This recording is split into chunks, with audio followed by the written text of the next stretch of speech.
must have questions on that. I wouldn't be surprised if we got some later. But I thought I'd just address, really what happened for the quarter.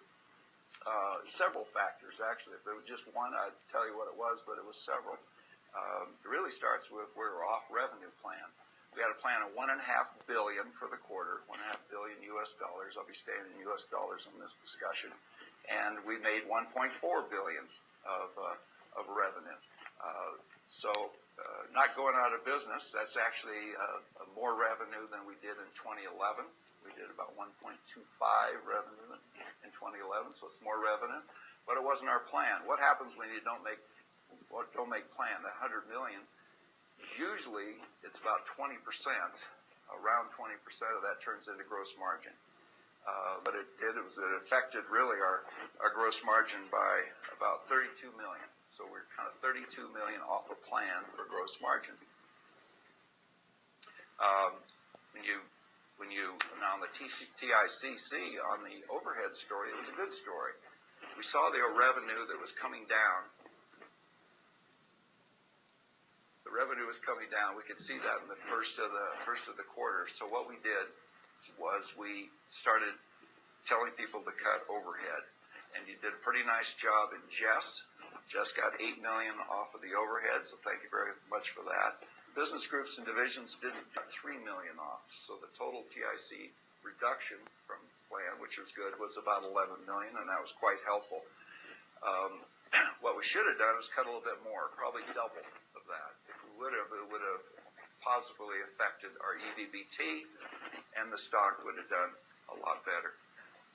Also contributing to that lower gross margin number was also poor performance, primarily in GFI.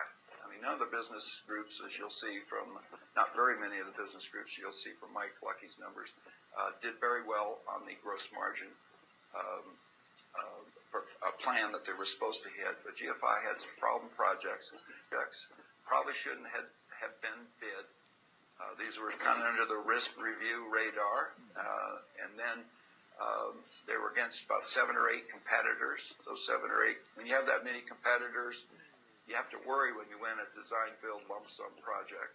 Usually it's set up not well for you to begin with and didn't perform very well on them. And they could have bid the GM. So it's really a combination of being a little lower on revenue. How is that caused? Well, that really is caused from sales effectiveness. The revenue we have in the first quarter is primarily, some of it is sold in the first quarter, but primarily stuff that's sold in the previous year, right? Or even previous 2 years. When, or in 2010 or 2011,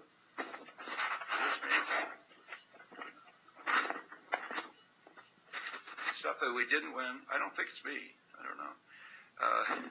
We're having a little noise on the microphone. In 2010 or 2011 affects 2012. Sales effectiveness. What is sales effectiveness? Well, sales effectiveness is picking the right jobs. It has to meet our strategic intent, first of all. You need to know the client. You need to know the game. There's a game in every place where we do work. If there's a game in northern Chicago, there's a game in Indonesia, knowing the game, knowing what your competition is doing. Focus.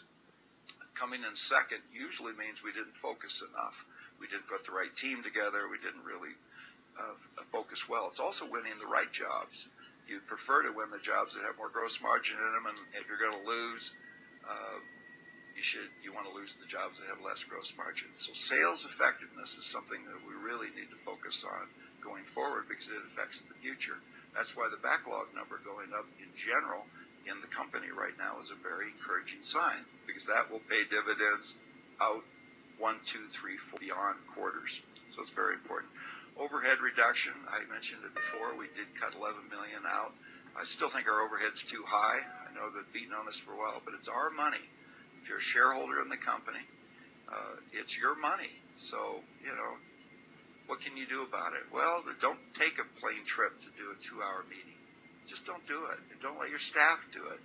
Don't let other employees do it. If they're doing it, say, how about using video conferencing? How about using Skype? How about Skype's very cost effective. I don't own any stock in Skype, but let's use it and comparable programs. So it's our keep the overhead down. It really helps us make more gross margin, makes more EBBT, and the stock goes up. Question might come up, how are we going to do for the year? Well, the plan for the year is 10% more profit than we made last